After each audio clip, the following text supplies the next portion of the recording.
Hello বন্ধুরা, তোমরা কেমন আছো? আশা করি তোমরা অনেক অনেক ভালো আছো। আমিও ভালো আছি আর এসেছি নতুন একটা ব্লগ নিয়ে। দোস্ত, আমাদের দেশ কৃষি প্রধান দেশ হ্যাঁ, আর এখানকার 70% উপর লোক কৃষির সঙ্গে জড়িয়ে আছে।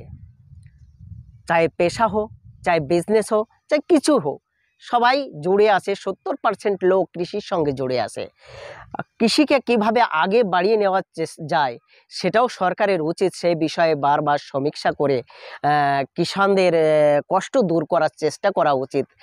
আগার কিষান লোক যদি সময় মতো বীজ, খাদ আর জল পেয়ে যায়, তাহলে আমাদের দেশের মাটিতে কিষান লোক সোনা ফলিয়ে দেখিয়ে দেবে তোমাদের বন্ধুরা। এটা আমি মনে করি, কারণ কিষান লোকের মেন সমস্যা হয় কিসের জানো? জল, সময় মতো বীজ আর খাদের জন্য বন্ধুরা। আর কখনো কখনো কি হয় বন্ধুরা জানেন, কিষানরা তো মেহনত করে নিজের ফসল তৈরি করে, কিন্তু ঠিক মতো দাম পায় না, সময় মতো দাম পায় না।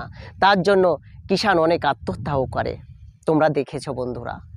আর একটা কথাও বলবো, কোনো কোনো সময় প্রাকৃতিক বিপর্যয়ের মুখে পড়তে হয় কিষানদের, আর ফসলও নষ্ট হয়ে যায়। তখন কিষানদের কেমন অবস্থা হয় তোমরা একবার ভেবে দেখো। সরকার এই বিষয়ে তো একটা ফসল বীমা যোজনা লঞ্চ করেছে, কিছু মদতও করছে, কিন্তু এটা ততটা না যেটা হওয়া উচিত বন্ধুরা।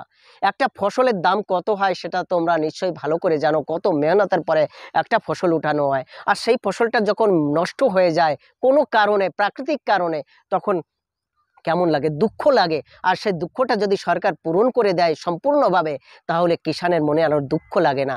কারণ ওর মনে থাকবে, যখন যদি ফসল নষ্ট হয়ে যায়, আমার পিছনে ফসলের দাম দেওয়ার জন্য সরকার বসে আছে। তাই ফসল বীমার যোজনার টাকা কিছুটা বাড়িয়ে আর একটু বড় করা যায়, সেই বিষয়ে সরকারের ध्यान देवा उचित।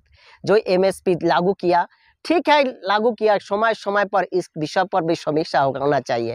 किसान लोगों को कमी दूर करार चेष्टा करना चाहिए। किसान लोगों के साथ खेत में जाके बात करना चाहिए, उन लोगों को क्या चाहिए और क्या नहीं चाहिए। शहर में बैठ के कमरा के अंदर, चार दीवारी कमरा के अंदर बैठ के समीक्षा करना कोई बड़ी बात नहीं है, लेकिन किसानদের खेती में आके समीक्षा करना बड़ी बात है दोस्तों। कारण किसान लोग धरती का सीना चीर के यहाँ पे फसल उगाता है, আর সেই ফসল জব নষ্ট হয়ে যায় তখন কেমন লাগে বন্ধুরা একবার ভেবে দেখো। যদি কিষানের ছেলে হয়ে থাকো তাহলে দেখবে, তোমরা জানবে যে কতটা দুঃখ হয়। আর আমার ভিডিওটা শেয়ার করে দেওয়ার চেষ্টা করবে, কারণ বেশি লোকের কাছে পৌঁছানোর দরকার আছে বন্ধুরা, যাতে সরকার এই বিষয়ে ধ্যান দেয় বন্ধুরা।